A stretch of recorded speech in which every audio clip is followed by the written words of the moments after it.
Hello and welcome to this presentation of the pageant for the inauguration of the new Lord Mayor on the 29th of October 1590. This time it's a fishmonger, the Right Honourable John Allot. The device of the pageant was written by Thomas Nelson, and unlike the last episode covering 1585, where we had a wealth of material from eyewitnesses and the text, here all we have is the text itself. So, similarly, the recordings have been pulled together roughly as part of other recording sessions, so there is a certain discontinuity, not least that we didn't have to hand the child performers we'd planned for this show, so it's adults only, I'm afraid. However, I hope we give an idea of the sense of the text we have, and after the text there is a recording of our initial exploring session with Professor Tracey Hill, our resident city chronologer. Recorded with the 1585 and 1591 pageants, the full exploring session is available on our YouTube channel, links in the show description.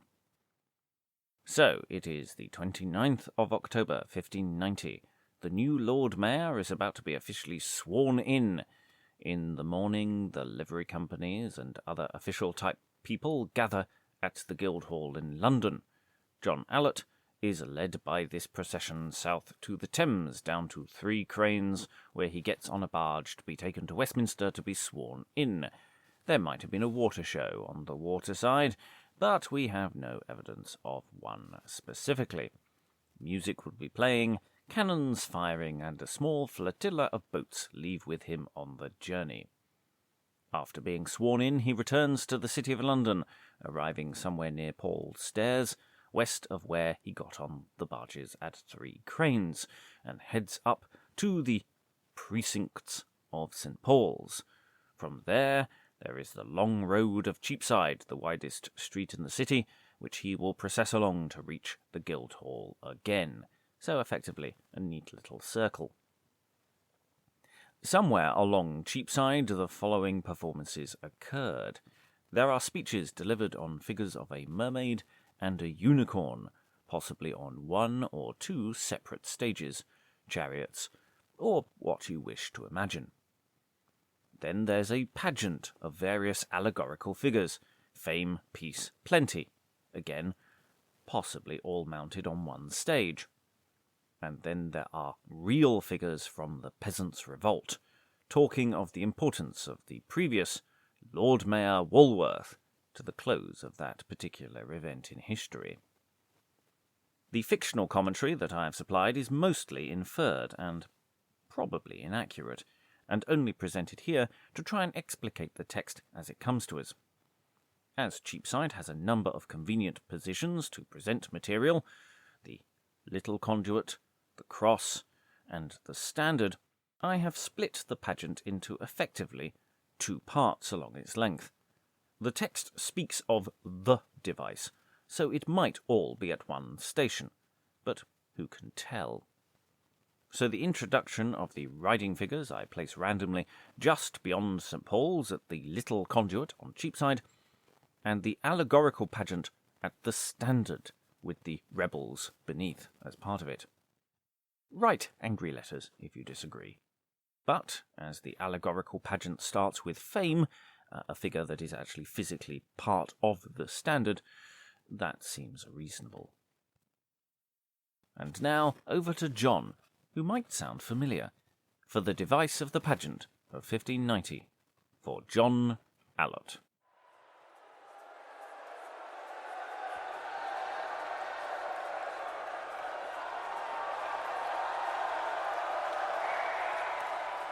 Hello and welcome to this special live broadcast of the Lord Mayor's Show. The Right Honourable Lord Allot has returned from Westminster from his swearing-in and is approaching the first figures of the show at the little conduit on Cheapside. And what a sight it is! There are two figures. The first is riding on a merman, created by, yes, you heard that right, a merman, created by the craft of local artificers for the Worshipful Company of Fishmongers. A very appropriate theme for fishmongers, eh? Our mermaid rider now speaks to the Lord Mayor. Attend, my lord, and mark the tale I tell, whose form you see is monstrous, strange, and rare. Before, a man-like shape, behind, a fish's fell. This strange disguise doth make full many stare, and since they please to know why I come here, let them be still, the cause shall soon appear. Within this commonwealth, my lord, all those ye live in awe, do seek each day for to perform, and keep the established law. Yea, such do keep your Sabbath day in reverence as they ought, and fish days too, as well as flesh, which many set at naught. Yet, if the same were well observed, flesh seldom would be dear, and fish abound at each man's board, more plenty in each year. Then England's store would be increased with butter, cheese, and beef, and thousands set to work for fish that now beg for relief. This shape so strange, show they are strange, and do digress from reason, that shun in eating fish and flesh, to keep both time and season. Which fault reformed our commonwealth would flourish in such wise, as never any did behold the like with mortal eyes. And another figure approaches to speak to the Lord Mayor now, and this time he is riding a unicorn, and very impressive it is too. O worthy city, now rejoice in Christ, for through his grace with peace he hath thee blessed. He sends thee still such godly magistrates as daily seeks to keep thee from unrest. Muse not, my lord, to see the sun doth shine on England's peace. Who sits in princely throne, it doth presage her sunshine still shall last, and make her foes afeard at every blast. So long as peace directed is by truth, and God's pure word received as it ought, so long the Lord will bless this little land, and make it flow with plenty in each place. Rule now, my lord, and keep this city well. Reform abuses crept into the same. So shall your fame eternized be for aye, and London still preserved from decay. And I that do support the goldsmith's arms, which long in love to you have been united, will do my best to shadow you from harms, and find the means your loves may be requited. This prologue greeting the Lord Mayor John Allot is a foretaste of the main device, as the procession now moves further down Cheapside to the Standard, which has the figure of Fame atop. This device is written by Thomas Nelson, a member of the Stationers' Company. He is a bookseller and also a ballad maker, and you can hear that's where he gets his turn of phrase from. This is his first show, and it's going well so far. The crowd very enthusiastic. And the procession has reached the Standard a little over 2/3 of the way along Cheapside, and here we have an arrangement of figures on a stage, with Fame heralding the pageant. At the top is a representation of peace in England, and supporting peace below, and on either side are wisdom and policy, with further figures below in this sort of wedding cake construction. So firstly, Fame will sound to quieten the crowds.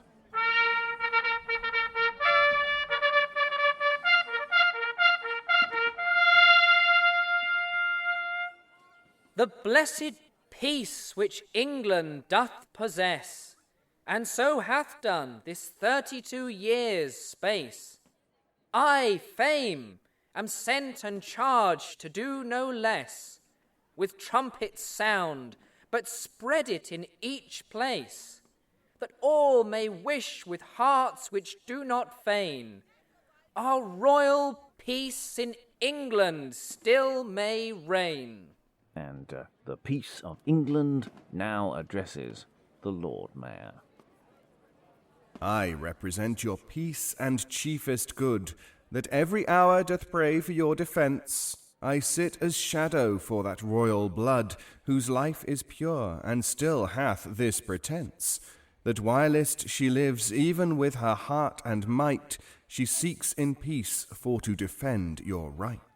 Wisdom supporteth still the public state.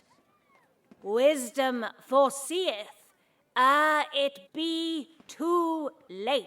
Yea, policy prevents each traitorous fact, and doth perform full many a famous act. Both policy and wisdom will not cease, each night and day for to preserve this peace. Below our last two speakers there, wisdom and policy, we have God's truth coming up, as well as plenty, loyalty, and concord. God's sacred truth, lo, here I represent, whom England's peace doth still maintain in place. I bring you comfort for your soul's content, which England's peace doth willingly embrace. And for her sake, by whom God's truth doth stand, the God of heaven doth bless this little land. Prudence and virtue shades our peace each day. Chaste is her life, and therewith rests content. In vain delights she shuns to run astray, her virtues are most rare and excellent. Long may she live still to preserve this peace. Lord, still I pray, her health and joys increase.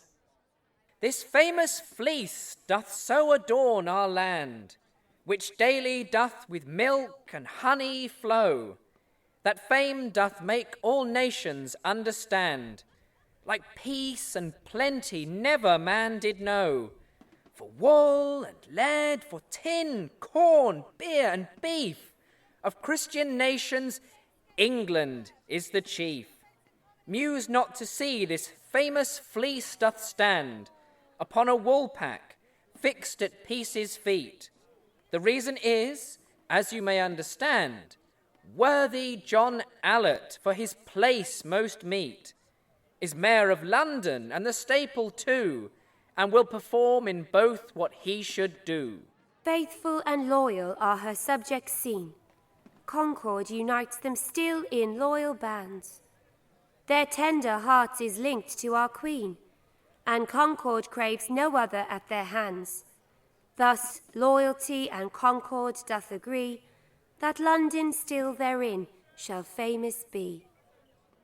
Supporting wisdom and policy and the peace of England, and below them, on the next level down, we have ambition, commonwealth, science and labour. Ambition, still puffed up with hate and pride, doth daily seek to work sweet England's fall. He never rests, but seeks each time and tide how England's peace might soon be brought in thrall, and commonwealth plunged into civil broils, that foreign foes might triumph in our spoils. So, first hint of discord there from ambition. Our senate's grave and worthy magistrates shall still endeavour to maintain our peace by banishing ambition from our gates, and seeking means this peace may never cease. Yea, virtue so by him advanced shall be, that vice shall fly and not be seen in me. Science still seeks those things we daily wish, and labour toils to bring us flesh and fish. Yea, science sure doth practice every day, that labour might keep England from decay. Science and labour still preserves man's health, and are chief props of this our common wealth. So yes, that was the main body of the pageant. England's peace at the top of the structure, upheld by wisdom and policy. Below we have God's truth, plenty, loyalty and concord, and even further down, commonwealth, science and labour, though we also heard from the dangers of ambition in the mix too. a gentle warning to the Lord Mayor that the state must be vigilant. Not everyone is there to support with loyalty and concord. Ambition can creep in too. The new Lord Mayor is Sir John Allot, who isn't a native-born Londoner, coming from Lincolnshire stock. Elected 10 years ago in 1580 as a Sheriff of London, he now joins his illustrious forebears as the Lord Mayor of the City of London. And talking of forebears, who are these figures appearing around the standard now? Joining all the allegorical figures, we have some figures from history. These are figures from the Peasants' Revolt. Yes, I see first coming up King Richard II, and he's threatened by the traitorous rebel Jack Straw and his men, who will be vanquished by the brave Lord Mayor William Woolworth, a predecessor in the Fishmongers' Company to our current Lord Mayor.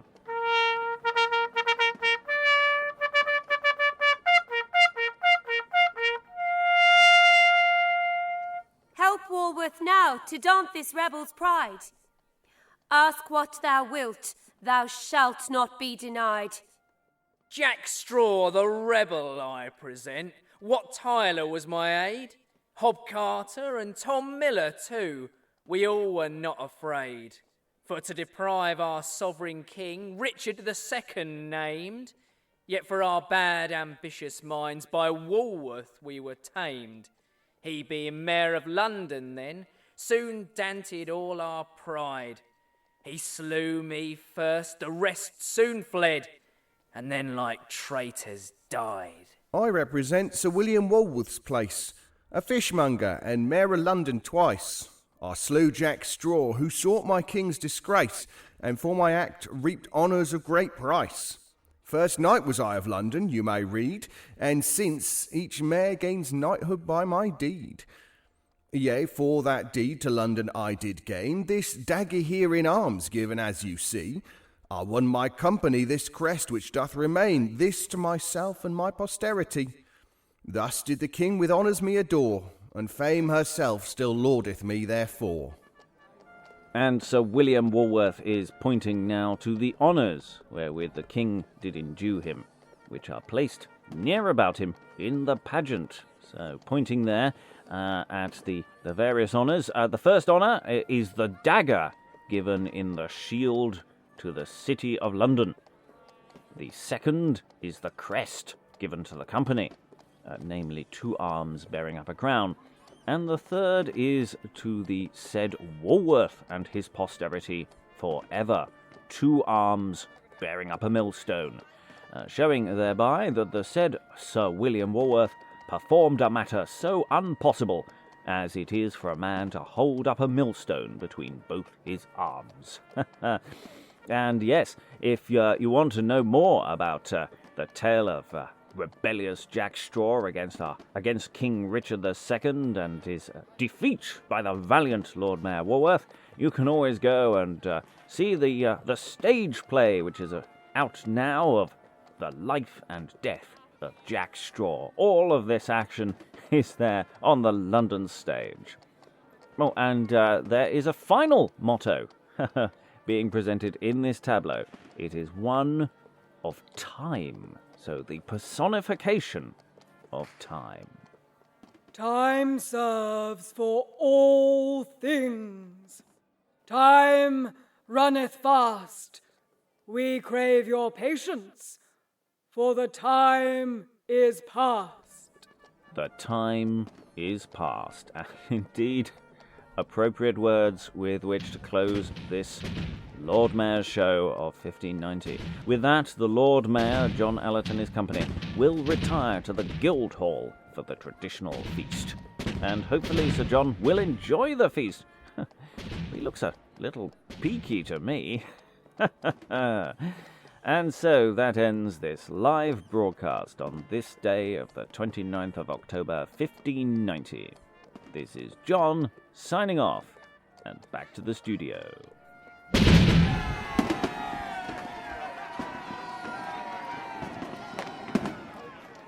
In the 1590 Lord Mayor show, you heard the voices of Karim Cronfley, Gillian Horgan, Seb Ranson, Liza Graham, David Alt, Gear Madland, Pamela Flanagan, and trumpet by Matt Byam. It was hosted and produced by myself, Robert Crighton. And now, over to our initial exploring session for more expert opinion about how this show was structured, with regular city chronologer Professor Tracey Hill, Gregory Musson, Alex Scott Fairley, and Liza Graham. And of course, me. Okay, we're going to jump forward in time. 5 years. We don't, unfortunately, have the pageants in between. We have all we have. I don't think we have any major additional sources to go with this one. This is 1590, and it's not by Peel. It's not by Peel this time. But we do have some more magical creatures to be ridden on, which I'm sure you will all enjoy. So this is the device of the pageant set forth by the worshipful company of the fishmongers for the Right Honourable John Allot. Do we know anything about him? Not a lot. Oh, thank you very much, Liza. Established Lord Mayor of London and the Mayor of the Staple for this present year of our Lord, 1590. This is by Thomas Nelson. Just see a T. I'm suddenly. Yeah. It's a bit of a mystery, really. Every now and again, they throw these sort of random individuals and think, who the hell's that? Like John Squire in 1620. Like, okay. We don't know much about him. He was a printer, I think, stationer. Used a couple of other texts, but I don't know why he got the job. He must have known someone. Okay, let's go into this text. So once again, we've reversed ourselves back to the vicinity of St. Paul's. We're on Cheapside. We're heading towards the Guildhall. Again, this speech is to be spoken by him that rideth on the merman. Greg, you look like a merman rider. Attend, my lord, and mark the tale I tell, whose form you see is monstrous, strange, and rare. Before a man-like shape behind a fish's fell, this strange disguise doth make full many stare.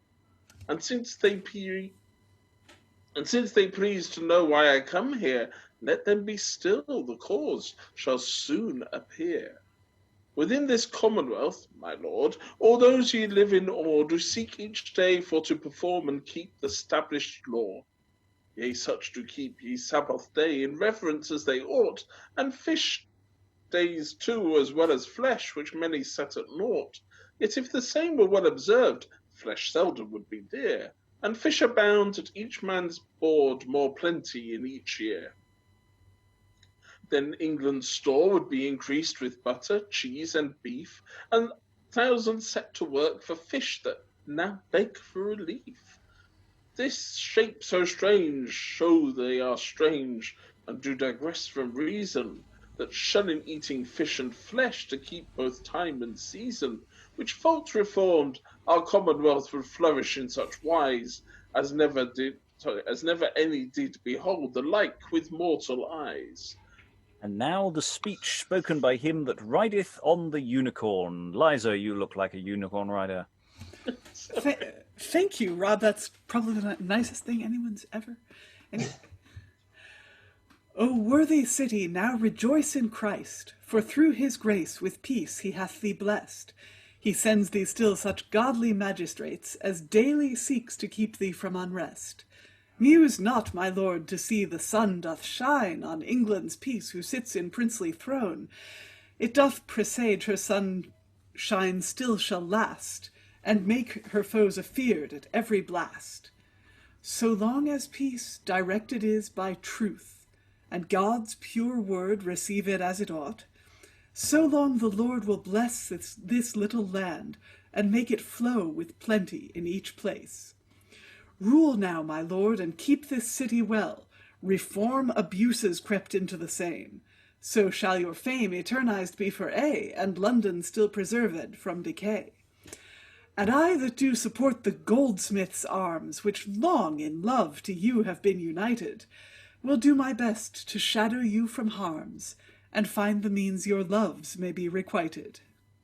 And before we move on to the shorter elements, I mean, this feels very much like in the pageant 5 years ago. We have two people doing the opening sort of gambit rather than one. I don't know if that's a fair way of putting it, but they feel like the adults' throat clearing before we get to the children. I don't know if that's fair. I quite like this. It's interesting that there's more of a you've got a job to do quality to this than the last one. It does sound like you've got to make sure that good things happen. It's not just a free ride. The merman speech I found quite bizarre. I quite like the unicorns one, but I'm not sure what was going on with the merman. Thoughts from the room. Paid for by the Fish Marketing Board. He was a member of the Fishmongers Guild. Yeah. Apparently. So Liza. I wonder if it was the figure of a merman and the actor was riding on it, or if it were just, say, for example, a fish tail that you could stand in and you could be seen down to the waist, and you could say, the opening few lines do sort of seem to indicate that the actor is talking about himself being a merman. Mark the tale I tell, whose form you see is monstrous, strange, and rare. So he might be talking about himself as a merman, rather than, hey, this is my awesome merman friend whom I'm riding on. Other thoughts? It does read like a bit of propaganda about the fishing guild, doesn't it? I'm just rereading it again. That kind of... Is it saying that you are they hanging this all on the tenuous peg of keeping the Sabbath and not eating meat and eating fish, and this would do for the general good because then there'd be more things that come out of cows, and that's so bizarre. What you don't get from Peel's shows is the sense of the kind of corporate civic interests, and you get that in all the others. Right. Peel is kind of at a remove, strangely, from all that. As you'll see for the next one, he gets very excited about the Queen, but they were expected to mention the company extensively. They were, after all, in the spotlight, and there's a lot of money at stake. So, yeah, it's amazing. It's like a party political broadcast. It's from the Fish Marketing Board, yes. It's not as subtle as some of them are. I mean, if they were written like that these days, I'd actually listen to them.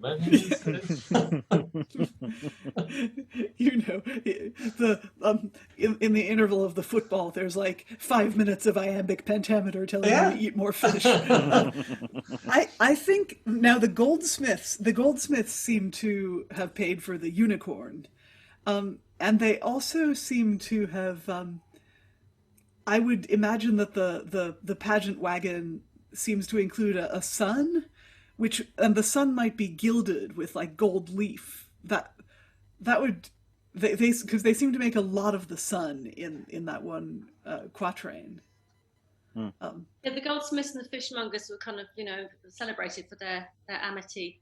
You get a fishmongers show, the one that's illustrated 1616. Monday starts that one by saying how far back the friendship goes and all this kind of malarkey.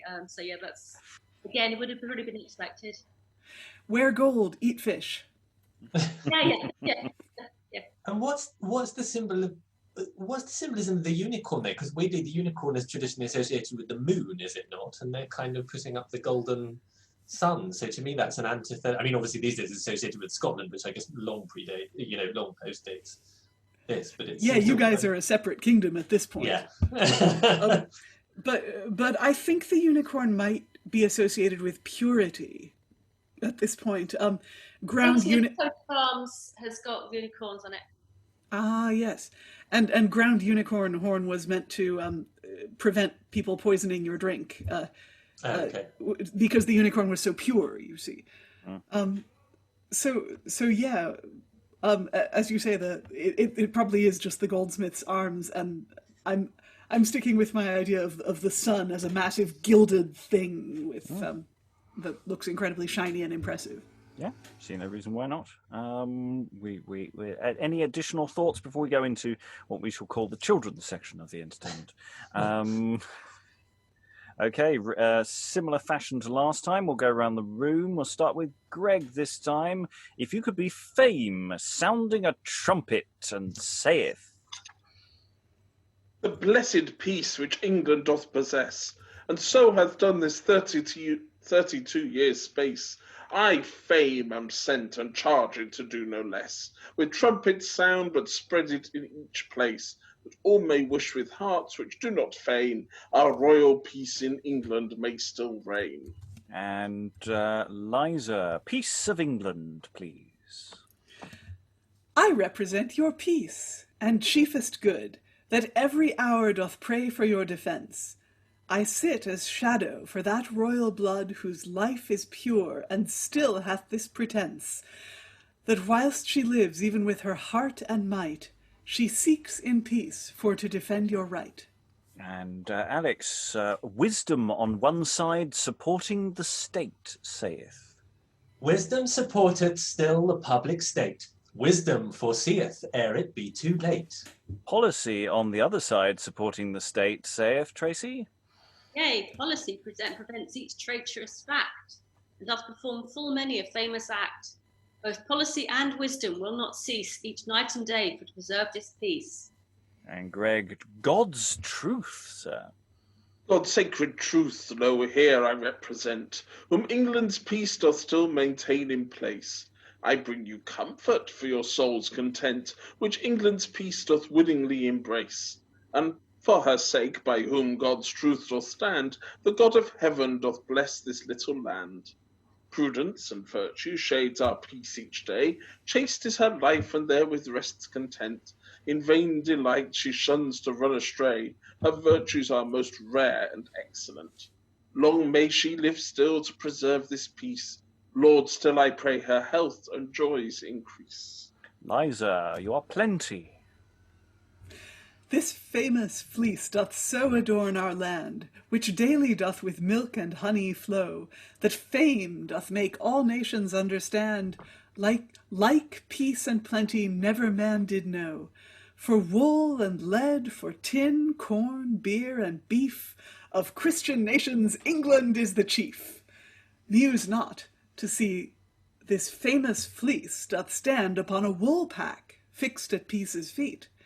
The reason is, as you may understand, worthy John Allot, for his place most meet, is mayor of London and the staple too, and will perform in both what he should do. And Alex, you get to be loyalty and concord. Faithful and loyal are her subjects seen. Concord unites them still in loyal bands. Their tender hearts is linked to our queen, and concord craves no other at their hands. Thus loyalty and concord doth agree, that London still therein shall famous be. Tracey, ambition. Ambition, still puffed up with hate and pride, doth daily seek to work sweet England's fall. He never rests, but seeks each time and tide how England's peace might soon be brought in thrall, and commonwealths plunged into civil broils, that foreign foes might triumph in our spoils. Greg, the Commonwealth. Our senate's grave and worthy magistrates shall endeavour to maintain our peace by banishing ambition from our gates and seeking means this peace may never cease. Yea, virtue so by him advanced shall be, that vice shall fly and not be seen in me. And Liza, you get to be two people as well. You get to be science and labour. Science still seeks those things we daily wish, and labour toils to bring us flesh and fish. Yea, science sure doth practice every day, that labour might keep England from decay. Science and labour still preserves man's health, and are chief props of this our commonwealth. And now we're dipping into history now, as Richard II pops in. Help Walworth now to dant this rebel's pride. Ask what thou wilt, thou shalt not be denied. And Tracey gets to be Jack Straw. Jack Straw, the rebel, I present. Wat Tyler was my aid. Hob Carter and Tom Miller too. We all were not afraid, but to deprive our sovereign king, Richard II named. Yet for our bad ambitious minds by Walworth we were tamed. He being Lord Mayor of London then, soon danted all our pride. He slew me first, the rest soon fled, and then like traitors died, I think that is. That should be died, yes. Walworth, it might not be... there's an interesting question about saying the Commonwealth, but you're clearly Walworth. So, Greg's, William Walworth, please. I represent Sir William Walworth's place, a fishmonger and mayor of London twice. I slew Jack Straw, who sought my king's disgrace, and for my act reaped honours of great price. First knight was I of London, you may read, and since each mayor gains knighthood by my deed. Yea, for that deed to London I did gain, this dagger here in arms given as you see. I won my company, this crest which doth remain, this to myself and my posterity. Thus did the king with honours me adore, and fame herself still laudeth me therefore. And the final notes, it is to be understood that Sir William Walworth pointeth to the honours wherewith the king did endue him, which were placed near about him in the pageant. The first was the dagger given in the shield to the City of London. The second was the crest given to the company, namely 2 arms bearing up a crown. And the third was to the said Walworth and his posterity forever, 2 arms bearing up a millstone, showing thereby that the said Sir William Walworth performed a matter so unpossible as it is for a man to hold up a millstone between his arms. Final text, Liza, time. Time serves for all things. Time runneth fast. We crave your patience, for the time is past. And that's all we have. And there's really interesting similarities and differences between what we had before and then here. All the fame, peace. I think peace in England is quite a thing you're quite keen on in the 1590. Worrying about peace is about. And then we get to the sort of historical recreation moment, and going back to quite a famous chap, which we'll come to in a moment. But it's doing interesting things, and considering we were doing those sort of worthy things when we were looking at Coventry the other day, and that end bit with the king and the rebels feels sort of like in line with that, but also it's a really interesting disjointed quality between all the fame and the science and labour stuff, and then that final bit with Richard II. Thoughts? It did seem more like this sort of... The earlier ones sort of seemed very classical, everything about it, like the nymphs and the personification of the River Thames and what have you. It was sort of like we'd translated the whole New Troy, like linking it to Greece, which this seems to harp more on Christian nations, like this is a Christian schema of morality. It's really weird that ambition kind of appears, like again, if I'm reading this right, like a sort of pantomime villain going, ha ha ha, I'm going to bring England down. And then suddenly it takes this sort of left turn into historical figures. It's sort of like everything in the kitchen sink's been thrown at this version. It's also slightly, I hate to say cruder, but it's just they all come on and say, I represent, in a way that feels more old-fashioned than what Peel was doing. And I also wondered, like, the wisdom thing, because it's only 2 lines, just in my head was a really small child who's been taught to say these 2 lines, and they're holding up the whole public stage. It was the youngest orphan in Annie in my head. Well, I'm thinking, because wisdom gets 2 lines and then policy gets 4, but they're working together. I wonder if wisdom says 2, policy says 2, and then they both say the final 2. Oh, yeah. I just wonder about that. I don't know. Yes, which loyalty and concord would then repeat, actually, if that was... Yeah. Yeah, possibly. That makes sense. But you're absolutely right, because the latter you've got thus loyalty and concord doth agree, and then you've got both policy and wisdom will not cease. So that's really, I've never noticed that before. Well done, thank you. Yeah, or they do it both in unison or not. I mean, it's or they decided in rehearsal. I mean, actually, then science and labour do it later as well, don't they? There's 3 sets of little pairs. Science talks to labour, and then 1, 2, third, 1, 2, third, 1, 2, third. So it's every third time is a double act. Clever, isn't it? What Tyler Woolworth thing is kind of standard trope, really. Woolworth was very famous, fishmonger Lord Mayor. I put up a picture of a virtually contemporary medieval picture of the Woolworth killing Wat Tyler. You can see on the left-hand side of that image. So he comes up, he features in all the fishmongers' pageantry. It's interesting as well that Jack Straw. I mean, because we've done for the podcast a full cast audio adaptation of the life and death of Jack Straw. So this comes round well to us. But in that, you explicitly have all the characters: Jack Straw, Wat Tyler, Hobcart, and Tom Miller too, with a play that's happening at around about the same time. So it feels like they're in conversation. In that sense, which way round or whether it's a circular loop, I don't know. But you know, that depiction of all of that character, all of the characters rather than just one or two, seems intended, or seems, logical. I love it looks like a song lyric, the time bit at the end. And what I want to do is lift it out of here and put it as the finale song when we do Friar Bacon and Friar Bungay. Yeah, I was thinking that. Yes, with lines. Time is. Time was. I think that's how it goes, isn't it? I can't remember. But yeah, message incoming from the big giant head. Well, that would throw in 2, theatrical crossovers into one text. I find interesting. So, any other thoughts? We've only got one more to do. We've got the following years. We're back to Peel. But any more on Nelson, as it were? I mean, it's sort of. I think you're right. It picks up on the mercantile element of things much more. It's much more ingratiating to the city, rather than the Queen. The first one was very queeny, and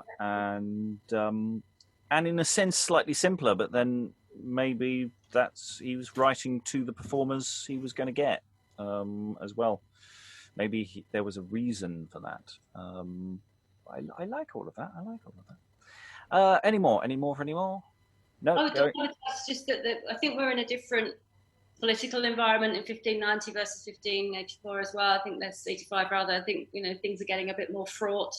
We're on the edge of a period of great dearth. There is a reference there to not having enough fleet. Obviously, Elizabeth's getting older. There's no heir. So yeah, it's getting a bit sticky. The 90s, I think.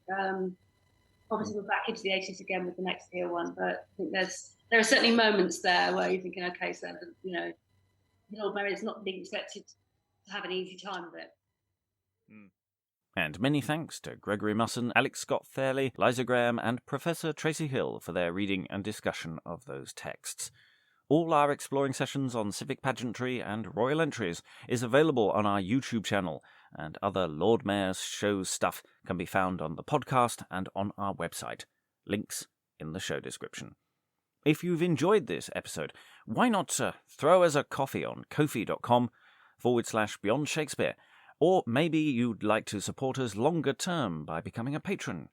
Lots of early access releases as well as exclusive content depending on which tier you're on. Certainly you get early access to all our exploring sessions from the lowest tier. Things get better the further up you go. Go to patreon.com/Beyond Shakespeare. Links in the show description.